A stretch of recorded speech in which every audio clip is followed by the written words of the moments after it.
Bom dia. Que Jesus esteja conosco nessa manhã. É uma alegria, uma imensa satisfação estar aqui na cidade de São José do Rio Preto, uma cidade que nos fala muito alto ao coração. Tenho amigos queridos aqui.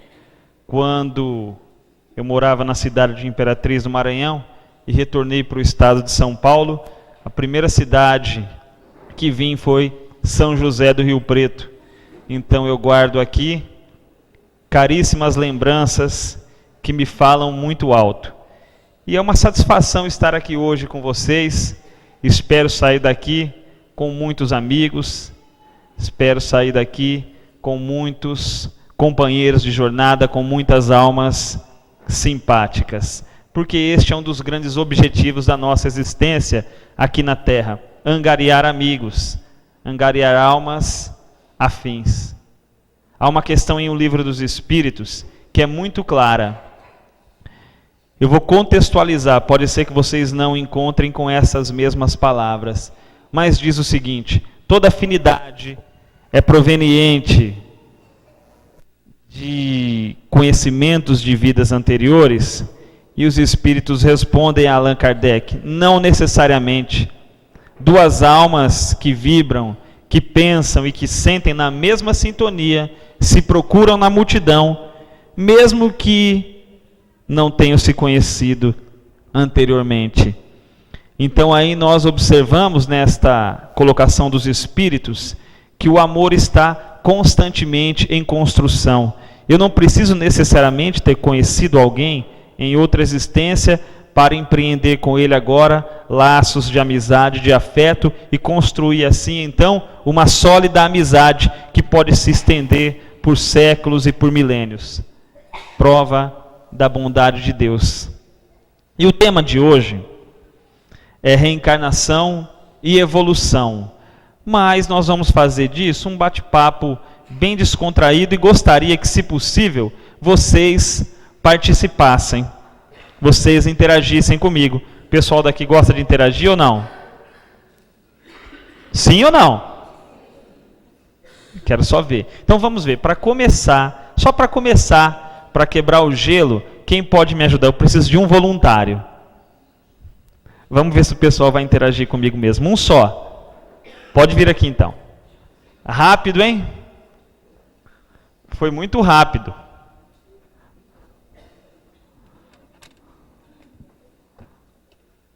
Vem aqui, vem aqui.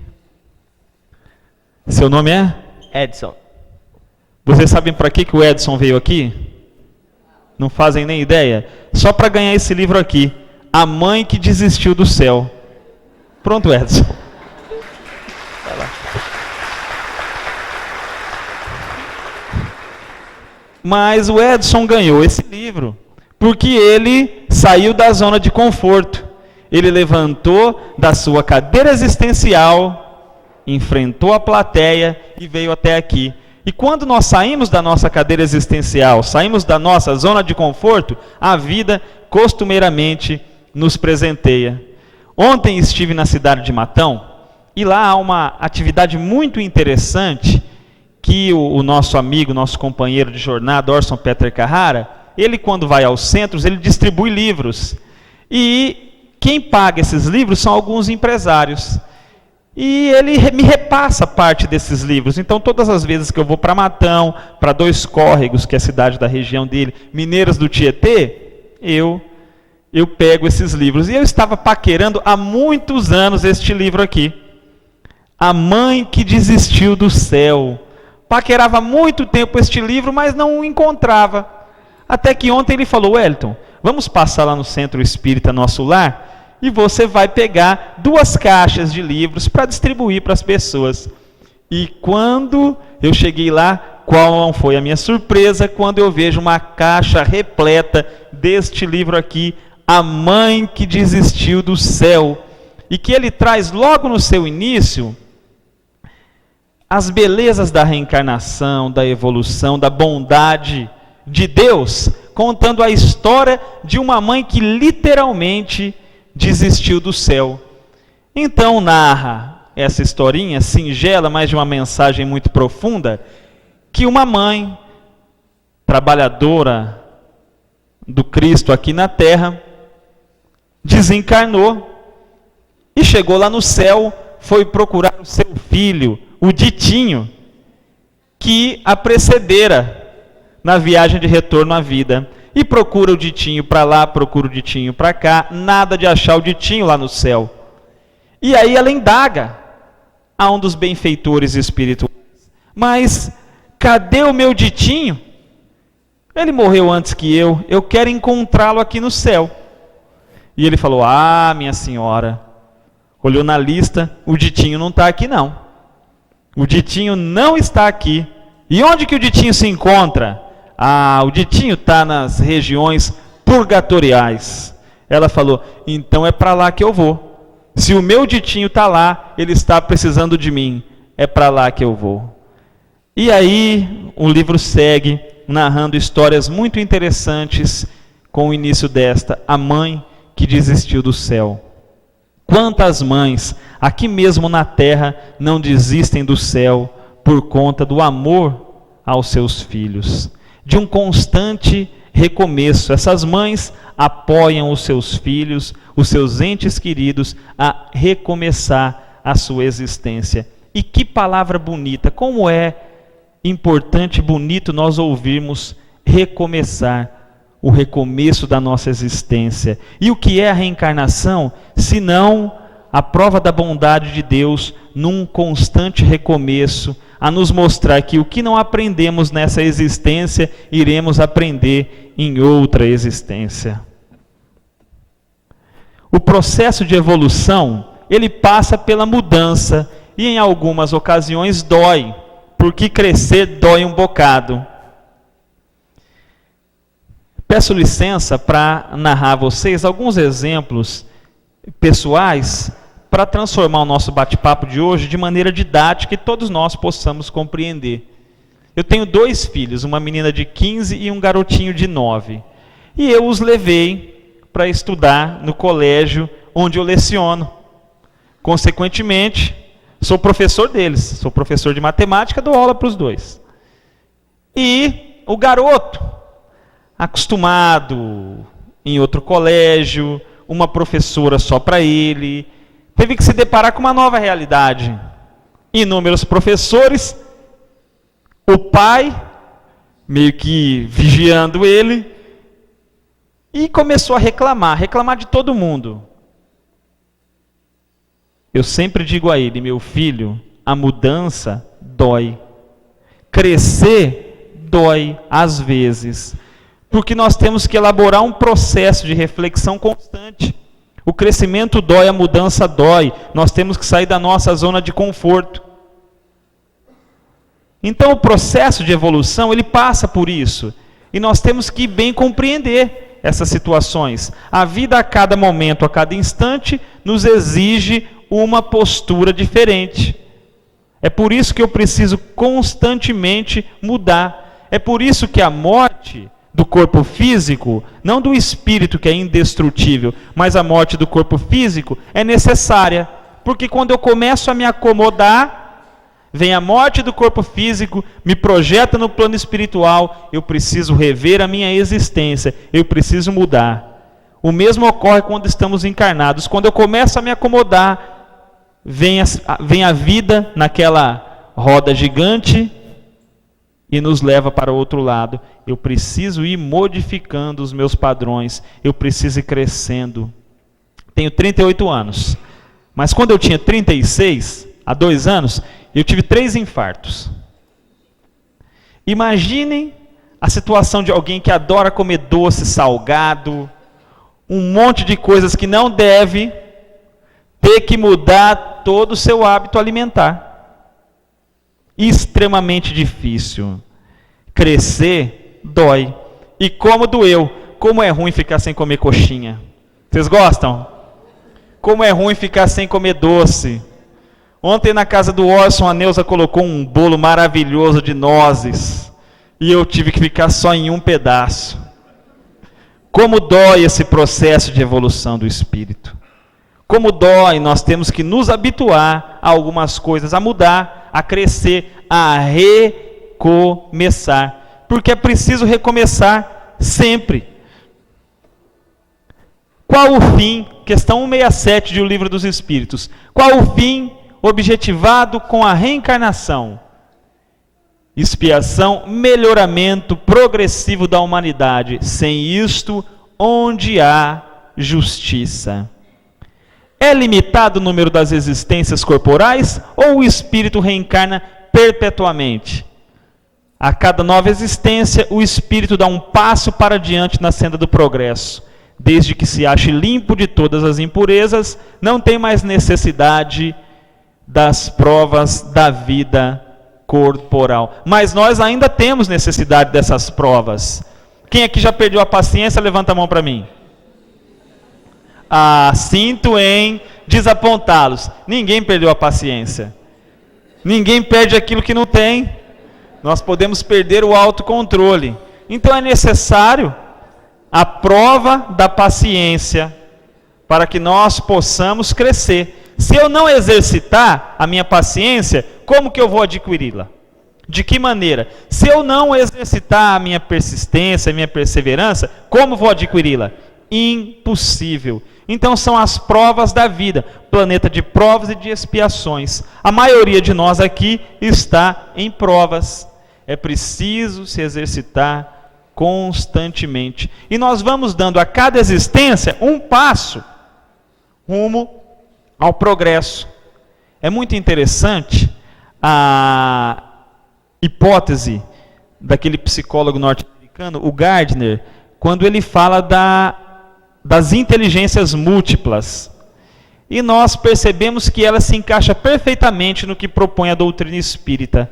Porque nós, como espíritos, a cada existência nós avançamos moralmente, intelectualmente e em algumas áreas da ciência. E começamos a perceber que cada um de nós tem habilidade, tem aptidão para alguma área.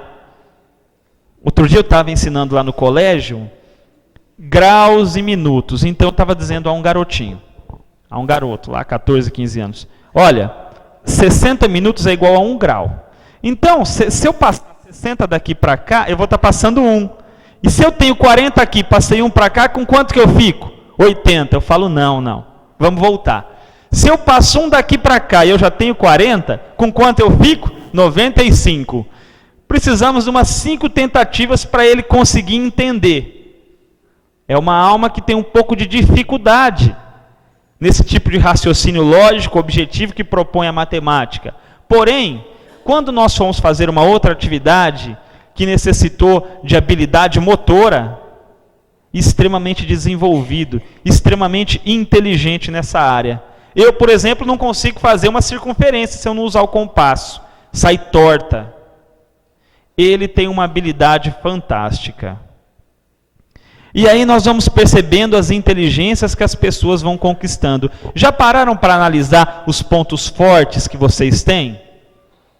O que já conquistaram? Quem pode me ajudar aqui? 3 voluntários. 2, só 2. Quem pode me ajudar?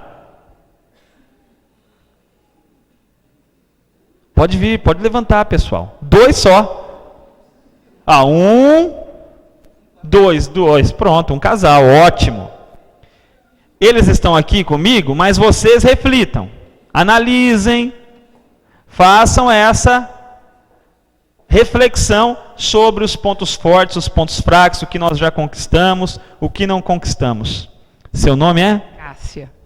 Vem para cá. Vamos ficar mais perto do pessoal. Cássia, compartilhe conosco uma virtude, uma habilidade, algo que você já conquistou, mesmo que relativamente. Pensem na de vocês. Reflitam nisso. Eu faço um trabalho de artes e eu ensino isso. É uma habilidade, é algo que você sabe fazer bem feito. É o que eu melhor sei fazer, o trabalho de artes, artista plástica. Já identificou isso? Já. Desde criança e agora eu desenvolvi, fazia um trabalho social. Hoje eu dou aula no Alarme, que também é um trabalho social. O Alarme aqui, não sei se você conhece, é uma escola para crianças carentes, que tem todo tipo de deficiência familiar, e eu dou aula lá hoje. Já identificou essa habilidade. Agora o Toninho. Toninho, uma habilidade, algo que você sabe fazer bem feito? Eu faço artesanato e com grande habilidade. A minha filha faz convites artesanais e eu encapo as caixas e os alvos para ela. E além de gostar de conversar, de ser amigo das pessoas, isso me torna, eu acho que eu tenho essa habilidade. Gente, eu sofro de analfabetismo motor. Eu não tenho coordenação nenhuma e vejo ele me falar aqui de artesanato e ela é artista plástica, eu sou terrível. Agora, se nós já refletimos nas nossas habilidades, nas nossas virtudes, pensemos também, eu não gosto de utilizar o nome defeito, porque Deus nos criou simples e ignorantes, e defeito dá a impressão de que nós somos algo que está com defeito, quando em realidade, ao longo das reencarnações, nós vamos conquistando virtudes. Então somos espíritos ainda limitados. Prefiro utilizar o termo limitação. Tenho várias. Vou citar uma para vocês aqui. Sou uma figura extremamente desorganizada. Já melhorei bastante? Já. Me organizei? Ainda não. Mas já identifiquei aquilo que preciso modificar. O que é um grande passo. Mas agora é preciso colocar em prática. Compartilhe conosco. Pensem na de vocês, hein? Pensem na de vocês. Uma dificuldade, uma limitação. Dificuldade? Eu não tenho muita dificuldade. Eu aceito bem as coisas. Tento fazer o melhor que eu posso. Errando, com certeza. A gente erra a todo instante. Mas eu aceito bem as coisas. Tento fazer o melhor que eu posso. Estou tentando evoluir aqui, né? Tentando aprender alguma coisa. E você, Toninho? Eu sou impaciente. A minha mulher que sabe disso. Eu sou impaciente. Ela tá aqui? Tá, olha lá. Tá lá. Deve sofrer na mão, Toninho. Eu sou impaciente demais, principalmente no trânsito, pessoal. Eu não me controlo para explodir.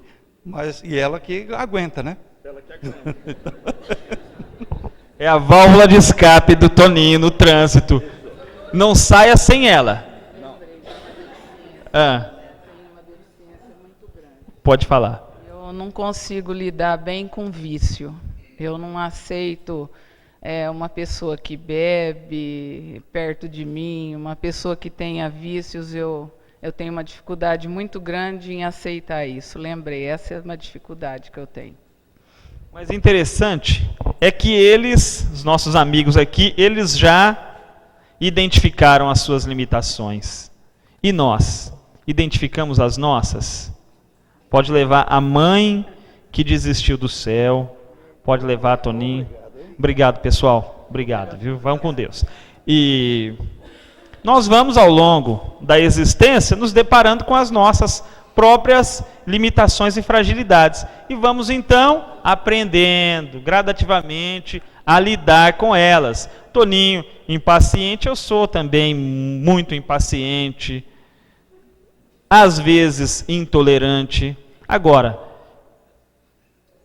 não há a cultura do maniqueísmo, ou bom ou mal. Somos espíritos aqui que estamos em processo de elaboração, estamos crescendo. É invariável o número das encarnações para todos os espíritos? Não. Aquele que caminha depressa a muitas provas se forra. Todavia, as encarnações sucessivas são sempre muito numerosas, porquanto o progresso é quase infinito. Olha que termo interessante. O progresso é quase infinito. Não há limite para o aprender. Não há limite. E a reencarnação é a abençoada porta que Deus nos abre para aprendermos a recomeçar e a evoluir. E eu coloquei isso aqui para não esquecer. Esse caso, Suzana, é de uma amiga minha. Corria o ano mais ou menos de 1995, se eu não me engano. Eu era ainda um adolescente, tinha lá 18, 19 anos. Havia terminado o terceiro colegial. Quando, numa festa, reunido com os amigos, resolvi voltar para casa. Lá cheguei, as horas transcorreram e depois vieram me chamar. Corre, Wellington, que aconteceu um acidente de moto e a Suzana bateu a moto bateu o crânio no poste e morreu. Ela tinha 19 anos. Imagine para a família perder entre aspas, mas ver partir uma criatura com 19 anos, em plena flor da idade, no vigor físico, toda uma vida pela frente, é extremamente traumático. Como amigo da família, continuei mantendo contato com eles. Eu tomei um rumo, eles tomaram outro. Os anos passaram até que, há uns 20 dias, um mês mais ou menos, eu recebo uma ligação da irmã dessa moça. Ô Elton, tudo bem? Preciso conversar com você. O que foi? A minha filha, de 2 anos e meio, ela está tendo um comportamento meio estranho. Ah, é? Que tipo de comportamento? Ela, por exemplo, viu você no álbum e identificou como um amigo. Ela vê uma moto e se apavora e começa a dizer que a moto muito machucou ela. Ela chama a minha mãe, que é a avó dela, de mãe também. Ela tem um perfil mais ou menos parecido com o da Suzana e, mais significativo, não cresce cabelo na cabeça dela. Levamos ao médico e consta um afundamento no crânio, bem no lugar onde foi que a Suzana desencarnou. Eu já entrei em contato com um amigo meu, que inclusive escreve junto comigo, Carlos Luz, que é um pesquisador dessa área da reencarnação, e o Carlos já elaborou um questionário para que ela responda as perguntas e iremos levar lá com um psicólogo. Se é ou se não é, não tem como nós sabermos. Não temos uma ficha reencarnatória dessas criaturas, mas para nós que somos espíritas, principalmente essa prova material, demonstra a beleza da reencarnação. De que muitas vezes os nossos entes queridos reencarnam, óbvio que não é uma regra, mas muitas vezes os nossos entes queridos voltam a reencarnar no seio da nossa própria família para darem prosseguimento à sua jornada evolutiva. São os laços de amor que são ampliados e estendidos e mostrados por Deus, dizendo assim: meu filho, acredite, a morte, ela em realidade não existe. É apenas uma separação temporária.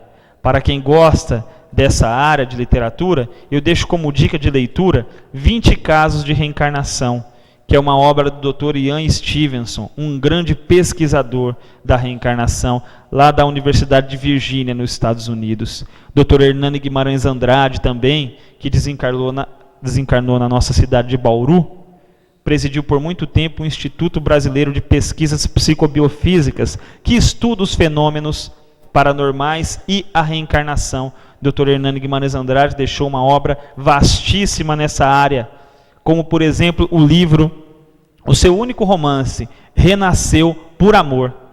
Renasceu por Amor conta a história de reencarnação de uma pessoa. Tem, por exemplo, vocês já devem ter assistido, o filme Minha Vida na Outra Vida. Quem não assistiu, assista. Assista o filme que vai se emocionar com a beleza da produção. Não é um filme espírita, não tem temática religiosa. Até porque a reencarnação é uma lei biológica. Todos estamos sujeitos a ela, quer queiramos ou não. Quer queiramos ou não, morreremos um dia. Quer queiramos ou não, reencarnaremos. E acredite na força do amor. Foi quando me convidaram, quando a gente fala em reencarnação e evolução, a gente fala em recomeço. E como é bom falar de recomeço, eu já disse isso, e participei desta obra aqui, junto com o Adilson Lobo e o Valci Silva, Saber Recomeçar. Ela traz histórias de pessoas que superaram as suas dificuldades, os seus traumas, os seus temores. Essa história, acredite na força do amor. Conhecem Bauru? Levanta a mão, vamos ver. Só isso aqui de Rio Preto conhece Bauru tão pertinho. Vão em Bauru, gente. gastar o dinheiro de vocês lá, comer um lanche em Bauru, uma cidade maravilhosa. Gosta de Bauru? Bauru é fantástica, fazendo uma propaganda de Bauru. E estávamos eu e meu pai, aliás, eu até achei que meu pai... Você está aí, pai? Levanta a mão. Não, ele não veio, porque ele está aqui perto, eu achei que ele viria. Estávamos eu e meu pai na marmitaria que ele tinha junto com a minha mãe lá na cidade de Bauru, há muitos anos, quando entrou um senhor, cabelo desalinhado, mal cheiroso, carregando um saco, sentou-se na cadeira e começou a chorar. Chorava compulsivamente. E nós dois ficamos olhando ali, aquele homem chorando, não parava, até que meu pai decidiu ir até ele. O que está acontecendo, meu amigo? E ele não dizia nada, ele só chorava. O que está havendo contigo, meu amigo? E aí ele disse: briguei com a minha família, briguei com os meus filhos, briguei com a minha esposa. Desde então, saí de casa, tornei-me um andarilho. Não tenho mais para onde voltar. Não tenho ninguém me esperando. E chorava. Meu pai começou a conversar com ele. Vai lá, meu amigo, peça, não sei o que aconteceu com você, mas peça perdão ao teu filho, à tua família, à tua esposa. Com certeza eles vão reconsiderar. Não farei isso. Por isso que os espíritos definem o orgulho e a vaidade como as grandes chagas da humanidade. Como é difícil pedir perdão, não é verdade? Como é difícil dar o braço a torcer. Como é um processo que nós ainda temos dificuldade. Não farei isso. E chorou, chorou, chorou. Mas volte lá, rapaz, acredite na força do amor. Aí pediu para as moças: traga um prato feito e uma Coca-Cola para o nosso amigo aqui. E ele comeu, chorando, tomou a Coca-Cola chorando e foi embora chorando. Aquela imagem ficou ali na nossa mente. Os anos trataram de colocar esse fato no esquecimento. Até que certa vez entra na marmitaria um homem muito bem vestido, bonito, cabelo penteado, vai até o balcão e pergunta: o preço de um prato feito e de uma Coca-Cola? Meu pai diz o preço, ele deposita o dinheiro, vira as costas e toma o seu rumo, vai embora. Ei, meu amigo, calma, você pagou, não vai usufruir daquilo que você pagou? Eu já usufruí há muito tempo, vim apenas lhe agradecer. Como assim? Você se lembra daquele homem que entrou aqui certa vez chorando? Pois eu resolvi seguir o seu conselho. Eu acreditei na força do amor. Pedi perdão aos meus familiares, à minha esposa, aos meus filhos, recomecei a minha vida, recomecei a minha existência. Acreditei na força do amor. E aquela história me marcou. Quando fui convidado para participar, para esquecer o livro, falei: essa não pode ficar de fora, porque tem que mostrar ao público a importância de acreditar no recomeço. Eu preciso acreditar no recomeço. Eu preciso ter essa fé, essa consciência. Senão, o que é da nossa existência? Como eu vou viver sem acreditar nesse recomeço? Se a reencarnação já é um recomeço, mas eu não preciso morrer para recomeçar, eu não preciso desencarnar para recomeçar. Eu posso recomeçar agora, já nesse momento. Posso recomeçar já. E o recomeço é para quem parte, como o recomeço é para quem fica, de todos os lados. Aquele que perdeu um ente querido, eu vi que o centro desenvolve um trabalho nessa área. Quando elaborei um livro Evite a Rota do Suicídio, uma das causas de suicídio é a dor da saudade pela partida do ente querido. Dói bastante, mas dói também para quem partiu. E as nossas vibrações atingem os nossos familiares. Ah, então eu não posso sentir saudade? É claro que pode. Saudade é o amor que fica. O que não dá é para se revoltar contra os desígnios de Deus. Quem é casado, namorado, noivo, levanta a mão para mim, vamos ver.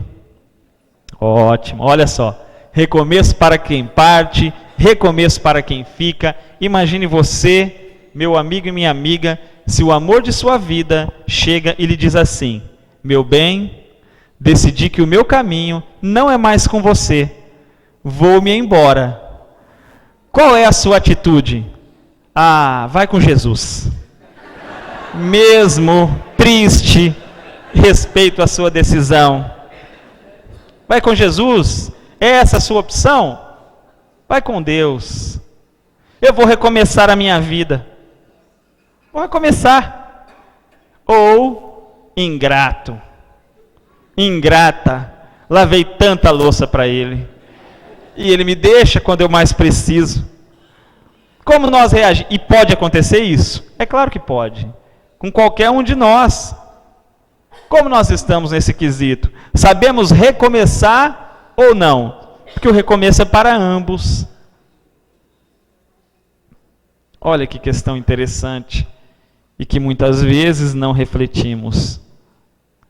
E aí vem aquela questão de O Livro dos Espíritos, quando os Espíritos nos dizem que alma gêmea, como metade da laranja, como seres fadados a viverem sempre juntos, não existe. Existem almas afins, companheiros que em determinado momento da existência trocam experiências conosco. Recomeçar mesmo depois das desilusões amorosas. Eu dizia desse livro, Evite a Rota do Suicídio, e até eu gostaria de fazer um agradecimento em público aqui de uma amiga que participou do livro. Obrigado, viu, Lidiane? Veio aqui assistir a palestra, muito obrigado mesmo, uma companheira, uma colega que colaborou com esta obra, que eu situo de muita importância, porquanto o suicídio é um mal que graça na sociedade, que invade o coração das pessoas, as famílias. Então tudo que nós fizermos nesse sentido é útil, para que possa ajudar, para que possa colaborar com o semelhante. E o recomeço mesmo depois das desilusões amorosas. E constatamos que muita gente desiste de viver depois que passa, entre aspas, por essas desilusões. Simplesmente desiste de viver, como se a existência humana fosse limitada a apenas esta área. Há muito que aprender. Eu não posso deixar a minha vida. Eu tenho que prosseguir e respeitar a vontade do outro, sempre. E errar é humano, mas persistir no erro é humano também. Porque senão não estaríamos aqui reencarnando, passando pela existência corporal, passando pelas necessidades do corpo, passando por todo esse processo, e vamos errar muito. Ainda vamos errar bastante. Somos espíritos em constante processo de elaboração. Allan Kardec citou o verdadeiro espírita como aquele que doma, ou procura domar, as suas más inclinações. Mas nós ainda vamos nos equivocar em alguns pontos, porque não podemos ser esmagados pela culpa, de forma alguma. Porque conforme diz Pedro, o amor, sempre ele cobre a multidão dos pecados. É com amor que eu vou recomeçar a minha existência. É com amor que eu vou conseguir superar as minhas dificuldades, os meus traumas. É com amor. É com amor a mim mesmo, é com amor ao meu semelhante, é arregaçando as mangas, é participando do trabalho voluntário. O centro aqui, por exemplo, desenvolve inúmeras atividades para todos os gostos, tipos, sabores. Basta eu arregaçar as mangas e servir. Muitas vezes temos a ideia equivocada de que só pagaremos os nossos débitos com dor. De forma alguma. os nossos débitos podem ser quitados com a moeda do amor. O médico que salva vidas, o professor que ensina com carinho, o gari que faz a limpeza pública com alegria. Estamos quitando os nossos débitos com a moeda do amor. E muitas vezes nem percebemos isso. Então, por que deixar com que a culpa nos esmague? É preciso saber sempre recomeçar. Recomeçar porque a vida é um recomeço. Recomeçar porque é da lei que seja dessa forma. Recomeçar porque não dá para voltarmos atrás. Olhos para frente, foco no futuro e fé na vida. Outro dia, estava indo fazer uma palestra em Araraquara e uma chuva torrencial caía na estrada. E eu fiquei com medo, porque espírita tem medo também. Fiquei com medo, falei, meu Deus, é hoje que eu morro, né? O que eu vou fazer? Não dava para voltar, já estava na metade do caminho, voltar não dava, a chuva não ia parar. Não dava para parar no meio do caminho. Não dá para parar o carro no meio da pista. Só tinha uma saída. Ir para frente. Seguir adiante. Assim é na nossa vida. Não dá para voltar atrás. Impossível. Não tem como. E eu também não posso parar no meio do caminho. Como é que eu vou parar no meio do caminho? Não dá. Eu preciso ir para frente. Eu preciso caminhar. Ah, mas eu tenho dificuldades. Todos temos. Ah, mas eu passo por dissabores. Todos passamos. Eu dou aula para o fundamental, para o médio e para o ensino superior. Isso é um discurso de aluno do ensino superior. Professor, tem dó de mim. Eu trabalho o dia inteiro. Eu digo, eu também. Mas eu tenho mulher. Aí eu digo, eu não. Estou em vantagem. Mas você tem filho? Não, eu tenho. Aí a desvantagem já é sua. Porque os filhos ajudam. Ah, mas eu passo por problema. Estamos empatados, eu também. Ah, mas eu estou doente. Estamos empatados. Todos aqui estamos em reabilitação nesse planeta. Então não dá para ficar com esse discurso de coitado, tenha dó de mim, porque todos nós aqui passamos por desafios. A grande questão não é o desafio que nós passamos, mas como nós encaramos ele. De que maneira nós enxergamos esses desafios? Conhecem Jerônimo Mendonça? Quem conhece, levanta a mão aqui. Vai ter gente que não conhece o Jerônimo. Jerônimo Mendonça, um mineiro de Tuiutaba, já desencarnado, espírita.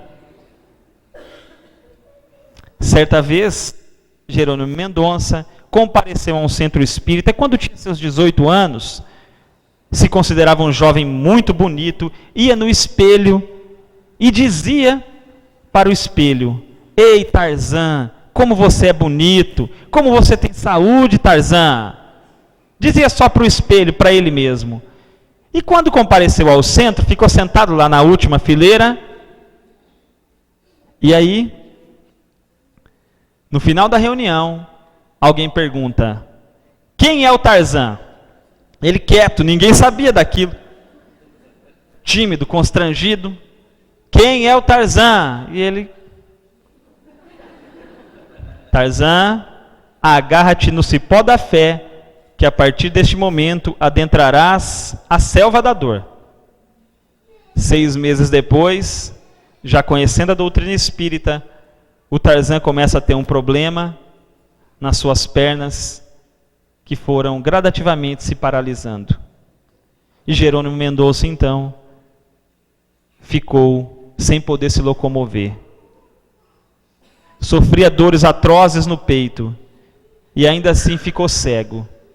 Mas parado só seu corpo físico, porque durante 30 anos, mesmo com o corpo paralisado, percorreu o Brasil proferindo palestras, fundou creches, escreveu livros, escreveu não, porque não conseguia escrever, ditava para as pessoas escreverem, gravou LPs, na época era LP.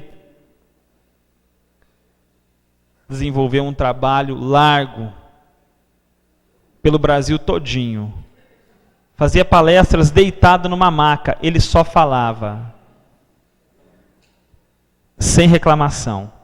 Não que é proibido reclamar, é claro que em determinado momento da existência nós vamos reclamar, é natural da nossa condição humana, mas o que eu não posso é perder largo tempo da minha vida parado na estrada existencial. É preciso recomeçar, seguir adiante, seguir em frente, mesmo com equívocos, mesmo com erros, porque Jesus sabe, Jesus conhece a nossa condição e precisa de nós para que a sua obra seja aqui construída na terra. Precisa de nós, de cada um de nós.